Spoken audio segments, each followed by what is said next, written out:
Hola, nosotros somos el equipo conformado por Erazo Cuevas Cintia, Heredia Gómez Mariana, Pérez Patiño María Fernanda y Valdés Rodríguez Michel.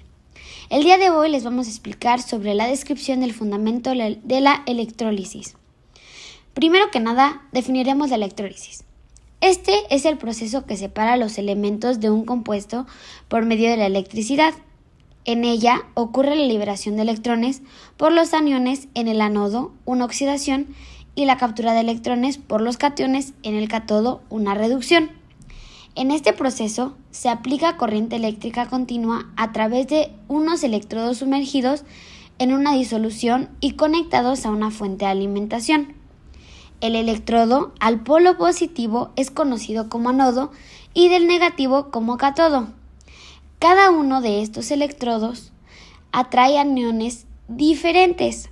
Los iones negativos, aniones, se sentirán atraídos por el ánodo, en cambio los positivos o cationes lo harán por el cátodo.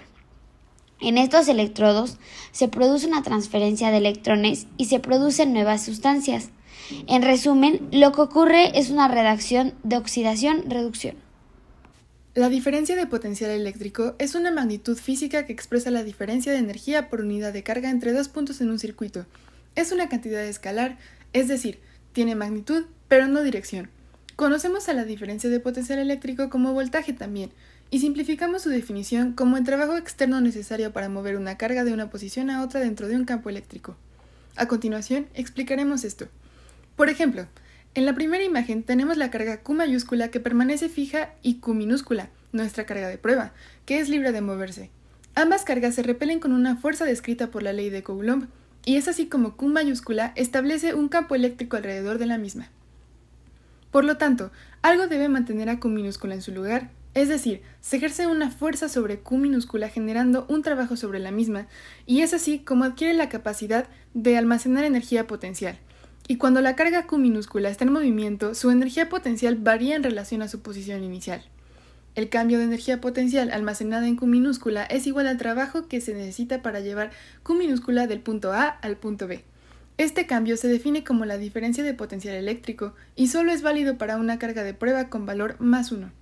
Se mide en joules por Coulomb. Por otro lado, la corriente eléctrica es la consecuencia del movimiento de cargas libres dentro de un material conductor en un circuito eléctrico.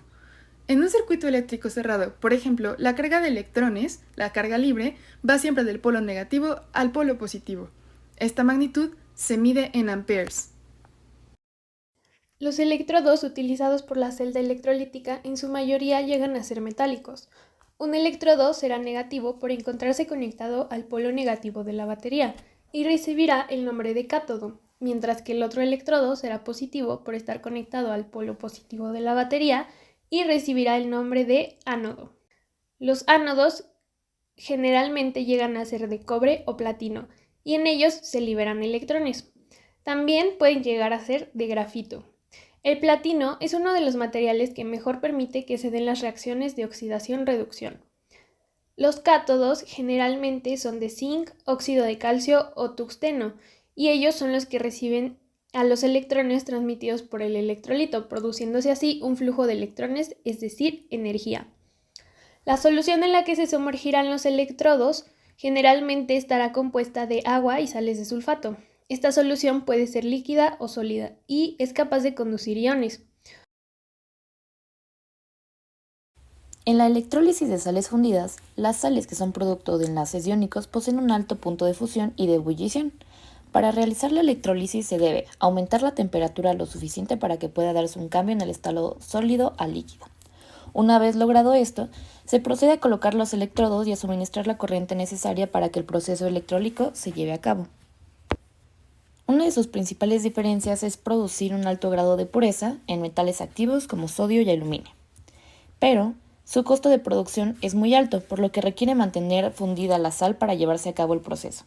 Una de sus aplicaciones es durante el calentamiento de procesos a alta temperatura, tratamiento térmico y recocidio de acero, almacenamiento térmico en plantas termosolares.